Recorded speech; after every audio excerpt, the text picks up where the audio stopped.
tienä on ollut mielikuvitus, joka ehkä on ollut pienenä rajoitteena. Mutta käydään katsomassa, millaisia tarinoita on syntynyt. Ensimmäisenä oman tarinansa meille kertoo hurmaava nuori mies nimeltään Jani Petteri.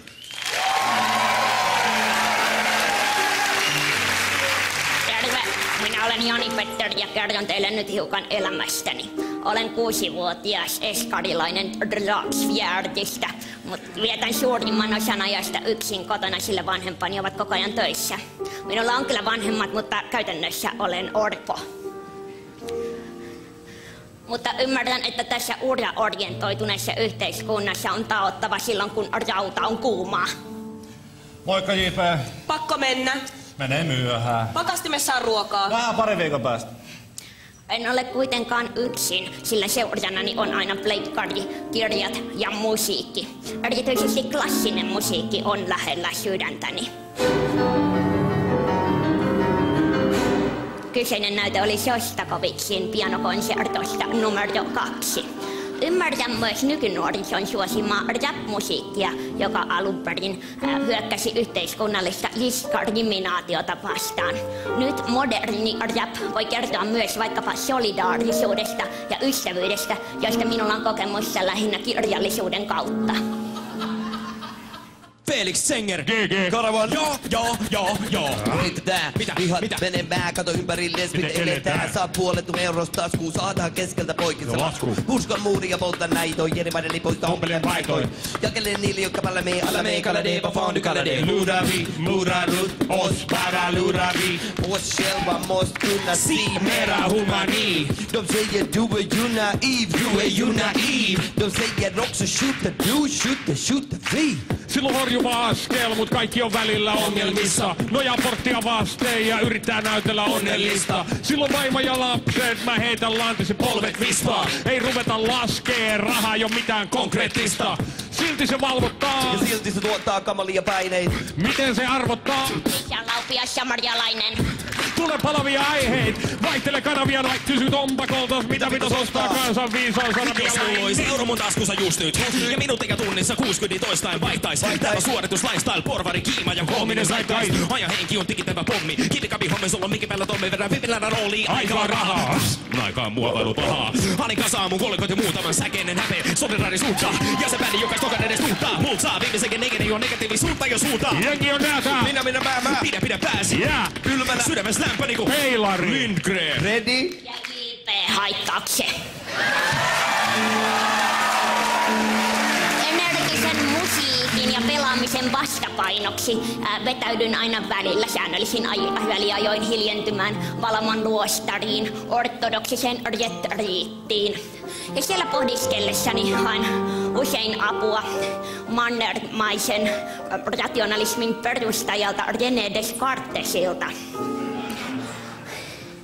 Hänen kuuluisin mietelauseensa on myös minun elämäni perusohjenuora.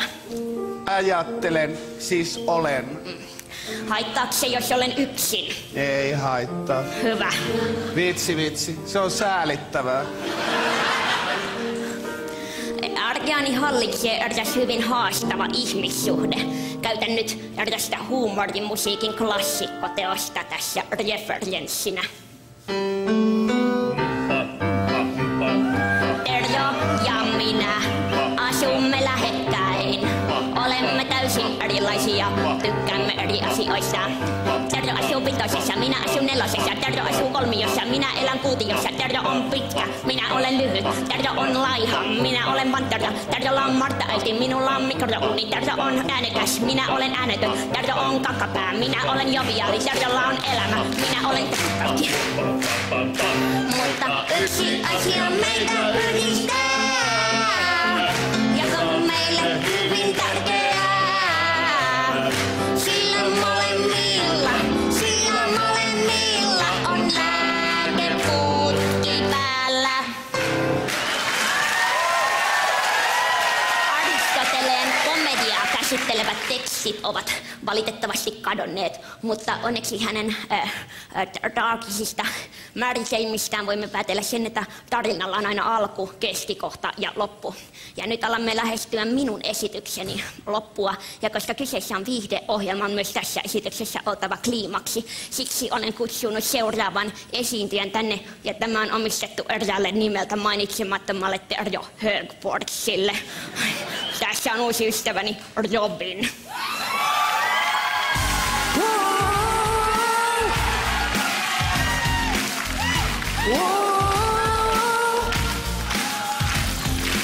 Tyypejä mä kaupungilla taas, illat rullaillaan. Kevätillassa, kauniissa, äänet kaikuu taas. Ei huolia, ei murheita, ei kiire mihinkään. Sitten baaritytsyy siihen ilmestyy ja sekoittaa JP:n pään. Hei Laina, kundi sun lautaa. Mä selviäni usko en, kun sä tätä teki sen. Täydellisen frontside-rollien. Mä sivuus on pelkkää näin, kun se veti yllättäen. Täydellisen frontside-rollien. Oh, frontside-rollien. Oh, frontside-rollien. Kiitos. Kiitos Robin. Kiitos vaan. Vitsi, ei se mun kaveri on, mä maksoin sille hirveästi. Mutta tää oli tää Jani-Petterin esitys ja tää loppuisi nyt haittaakseen.